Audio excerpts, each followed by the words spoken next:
All right, thank you. Thanks, Alex. So where are we at? What's our total again? Somebody shouted it out. $7,427. Like that is amazing. That's amazing. And all these proceeds are going into our general funds that provide the wiggle room to do the work that we do. Things move and change, and we try to rise up and meet when things happen in our community and create systems, create opportunities, create ways for folks to be in community together. One of the examples is our partnership with the ACLU around Pride Time this year. Our dear friend Jay Marie had planned a march. And when Jay Marie first approached me with the march, I was like, oh my gosh, something else at Pride Time. Ooh. And I begrudgingly was like, okay, we'll do this march. And as it turned out, we needed a lovely distraction at Pride Time because we didn't participate in the traditional Pride Parade. And so having that march set up and for us to be able to mobilize that quickly and get ice and soda and food, I mean, that experience was beautiful. It was trans expansive folks taking up space. We fed everybody. We gave people pop. We had a band. We had people marching. And it was free, and it was corporate free, and it was beautiful, and it was how we do for ourselves and for each other. It was fantastic. So, that having these funds, having this opportunity to have this money that's not necessarily marked towards specific things, that when things come up, we can rise to the challenge, we can meet the needs of community, and we can take care of our business. It's a gift, you all. The money that you're giving to this organization goes directly into direct service for trans expansive adults. We are the system in place for hundreds of miles from here. We are the beacon. We're the social emotional support. People drive from Kentucky, drive from rural Missouri, drive to be here, to be a part of our intentional community here in the Metro St. Louis area. So proud of the work. Please give what you can. Share, watch the videos, watch the entertainment, share, engage our posts. All that helps. We need you. This is grassroots, retro style with some Facebook fabulous. And I also just want to stand by my fish museum comment because it is kind of a museum for fish. Okay, so now I would like to invite one of my friends in community, Allison, onto the stage. Allison is one of the donors in our group this evening who made a $500 in-kind donation. I'm going to have Allison talk about the work that they're doing to engage and empower youth. Allison. Thank you so much, Sayre. Yes. So excited to be here. My name is Allison Brewer, they, them pronouns, and I'm the founder of Voices. I run an advocacy, coaching, and accessibility consulting business, which started out of my own personal experience as a queer, non-binary, disabled person, navigating different institutional barriers as a result of a number of things, but primarily my disability. I used to be a special ed teacher, and our kiddos, our queer and trans expansive kiddos, are one of the highest groups that have disproportionate disabilities that are also unserved in many, many cases. So the work that I do is I work with their families, coaching them through the advocacy process. I attend 504 meetings, IEP meetings, and if you are an adult with a disability navigating workplace barriers, then I also help coach you through those kind of barriers so that we can get what people need to be able to thrive across learning and working environments. I mean, this speaks to my heart as far as inclusivity in our movement speaks to so many different levels. The HQ happens to have adaptive equipment at the house, a ramp, a bathroom that's compliant. We're really cognizant of making sure that our environment is friendly towards people that have different kind of sensory needs. We strive to be a scent-free environment. Accessibility comes in so many different ways, and that's why the kindred spirit that you bring to the table, Allison, advocating for people, it's so important. It's so vital to the movement. And certainly young folks, old folks, all of us need that advocacy. Sometimes it's really hard for us to advocate on our own behalf. And so how have you found that to manifest in the work that you're doing? Well, I think a lot of times we often don't know what we don't know, especially with getting diagnosed later on in life. So, for example, I was diagnosed with narcolepsy with cataplexy in 2016, but that was only after a decade of not getting appropriate diagnoses, not being able to get the services that I need, not really knowing what was wrong with me as I continued to fail over and over and over again. So one of the best things that I felt that I could offer our community is the experience to be able to have help navigating those questions, those barriers, helping folks ask the right questions, because we often don't, like I said, don't know what we don't know. For sure. One of those ways, actually, you've participated in. I run a podcast along with Darian Wigfall from Farfetched. Shout out, and we've been really just so grateful to be able to work with our community members to produce the State of Education, which is a podcast that is with folks that are currently or have previously navigated educational barriers, as a result of disability or identity. And Sarah's come on as a parent and as a person to talk about that, so that we can also, as we are learning ourselves, we can also benefit our listeners and our audience, so that you can also listen and gain from that experience and those tools. Because I think understanding and knowing some of the barriers that folks are facing is important, and having somebody who can advocate. So if folks need your support, if they need your services, how do they engage you? How do they find you? Well, they could email me at info@voice-is.com. That's voice-is.com. They can go to our website at www.voice-is.com. To read all about our services, what we offer, how we work with folks, and see what's really appropriate for you. I always offer at minimum a 1-hour consultation for free, to at least give folks the opportunity to be able to navigate some of these issues right away, especially folks that have financial barriers. And that's one thing we often don't think about when we're talking about accessibility is financial barriers that we face. For sure. Yeah, accessibility is vital to our liberation. As we say often, that none of us are free until all of us are free, and that includes folks that have different challenges that they're facing with accessibility. I don't know. What else should we talk about, Allison, as far as it goes with being advocates for folks with disabilities and advocates for folks that need different accommodation? Well, I think that there's a lot that we don't really think of us. A lot of times, I know I struggled with thinking that I was someone that needed accommodations or needed support, and I do. That's just the fact of the matter is I need supports. I have narcolepsy, so my brain thinks that I've been awake for 48 to 72 hours, even if I get 10 hours of sleep every day.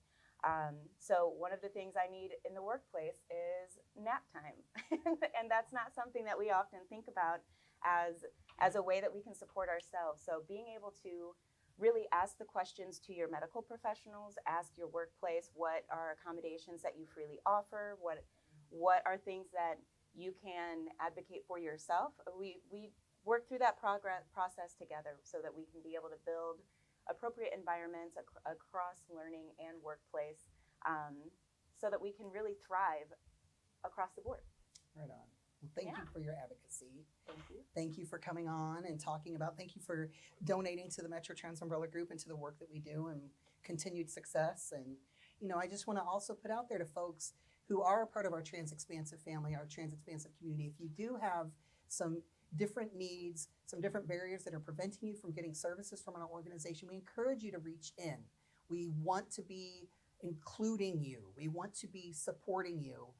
We will need some conversation about it, and we're happy to meet you where you're at. We're happy to have you come out to daytime hours. We want to be a good, better organization. So please reach in.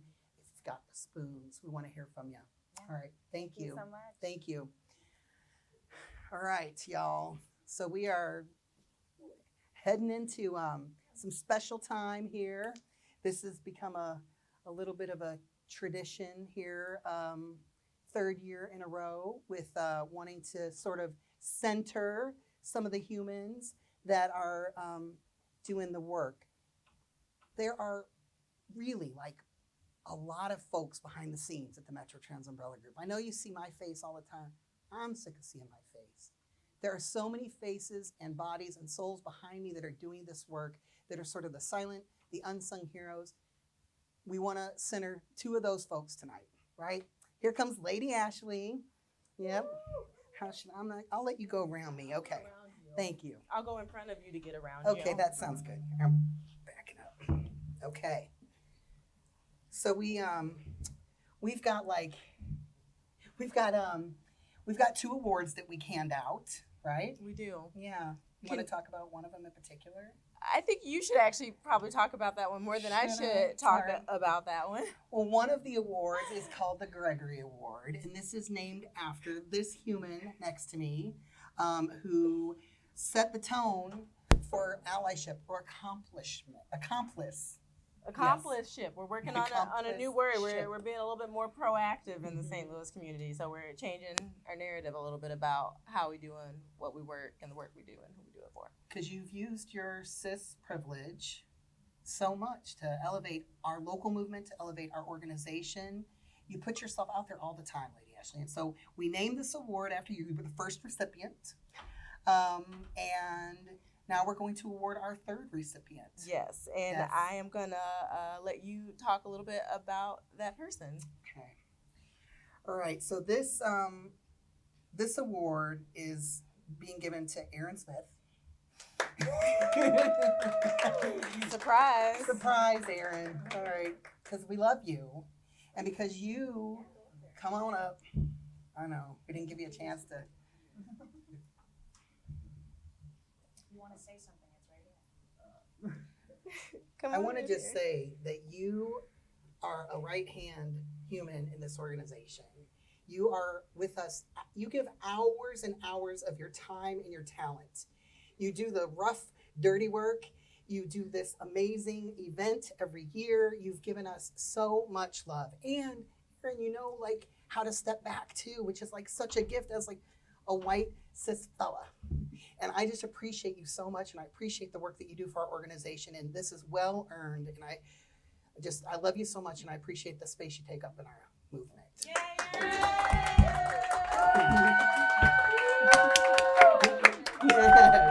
Like, I just want to add the power of impact and action, and you are the epitome of power and impact and action. You physically do. You stand up, you speak, but not only that, you're screwing things into things and unplugging things from things and answering my phone calls when I have questions. You're showing up in a physical, tangible way, and that's what this award is about. It's about doing more than just sitting behind a computer or sometimes just saying words. It's about actually being a verb and doing the motions and being the embodiment of what the trans expansive community needs. And you have done that for MTUG, and I've been able to see it firsthand.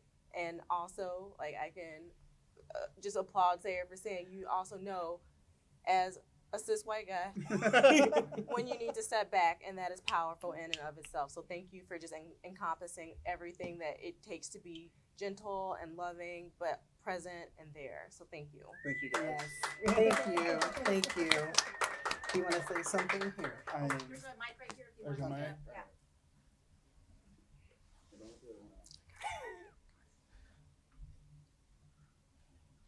Oh, great. This is a nice one.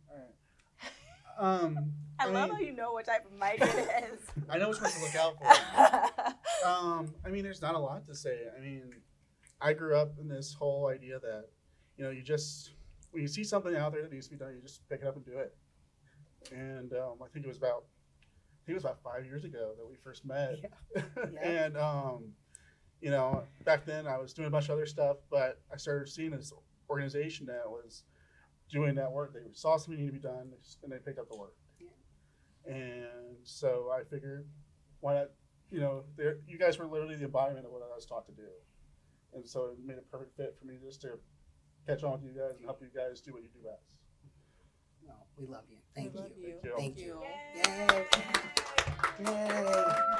Yes. Thank you for being Back you. to work and put Y'all, we have a second award to give out, and it is the MTUG Service Award. And I just want to ask Amaya Cole to come up to our podium. That's you. That's you. Come on. Yes. Say hey to Amaya, everybody. Amaya, you badass, fierce, black, trans woman. You said something to me. We did a presentation at WashU a couple of weeks ago, and you came up to me and you hugged me, and you said, "Thank you for being my sister in this fight for liberation." And it took me back because I think of something that I see posted online a lot, and it says, "Sisters, S-I-S, not sisters, C-I-S." And I feel like that is the embodiment of what we are. This service award goes to you because you have shown outstanding dedication to the transgender community. Amaya, y'all, is there working our open hours. She is a peer liaison. She's support. She's an advocate for MTUG. She's sharing information and sharing knowledge. And not only that, but you're making yourself into the best person that you can be for your community. And that is something that you've told me. And I just appreciate you so much.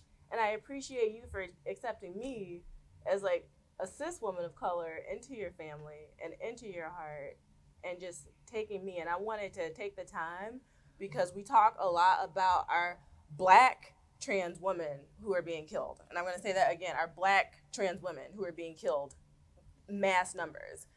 And something that we don't acknowledge are our lovely Black trans women who are here standing with us, doing the work, and we don't say their names out loud as much as we should all the time, every day, and acknowledging them. So on the count of 3, I want everybody to shout at the top of their lungs, Amaya Cole. 1, 2, 3. Amaya Cole. Yes. This is for you. I want to give you your flowers too, but I don't have them. But this is for you now, for the work that you're doing and that you continue to do. And I love you and thank you so much for being just so. Thank you. Thank you. Did you want to say something? I'll say something a little. All right. This right here is really shocking.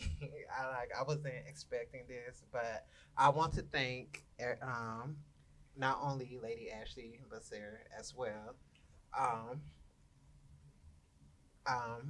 because really, after I lost my job, I really did not have no other place to really go. I was putting in applications, I was applying for jobs, and was not getting feedback. All I've been getting was things that were saying, well, we sorry, but we're looking at other candidates.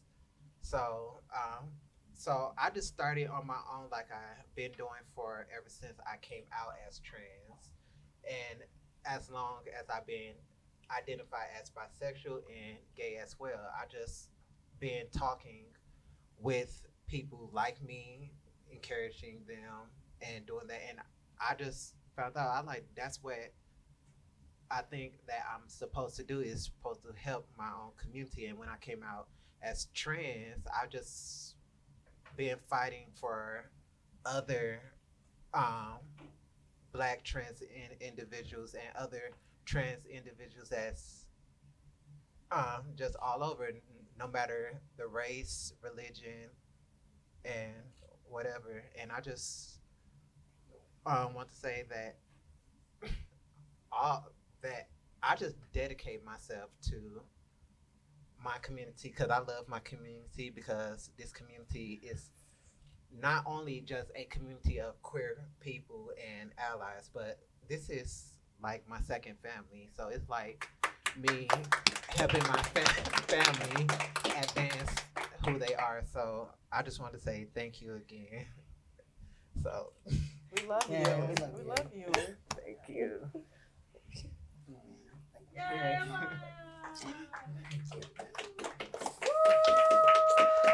All right. All right. Those are our awards, y'all. Those are our people. Those are the people who keep us running and going and build this community. And we will continue to love on them and support them and like lift them up in any way we possibly can. So I'm gonna scooch over You're gonna scooch this over. way.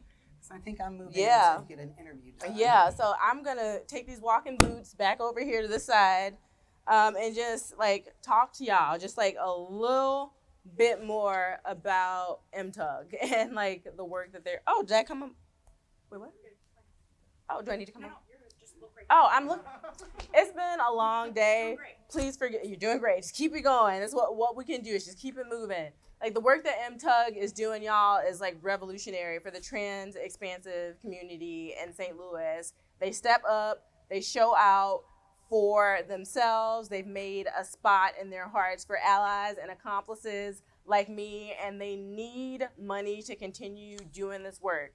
As a grassroots organization, everything that they do is for the community and it goes back into the community, whether they are putting on our big fat trans queer prom or they are helping people navigate difficult life paths with name changing clinics. Like the first step that many people have to just being their authentic selves, like MTUG has been there from step one to help people on their path, whether it's through their 6 emotional support groups that support over 150 people on a monthly basis, whether it's through their open hours on Tuesdays and Thursdays in an HQ that was gifted to us by an amazing community member. They're showing up, they're providing these services, many of these services, all of these services, free of charge, bus passes, toiletries, food, care, emotion. Like that's what MTUG is about. We talked about the Trans and Gender Free March. We talked about the Trans Memorial Garden, the first one of its kind in this country. MTUG like helped start that. And we're right here in St. Louis and we're setting the precedent and we need your help. So whether you're watching on Facebook or on YouTube or on Twitch, we need you to donate and tell your friends to donate and just keep tuning in and tagging along with us. I'm going to kick it over to another interview now. We have Thayer, who's going to be talking with Lindsay Clark of the HRC. So we're going to go ahead and have him take it away. Like that time.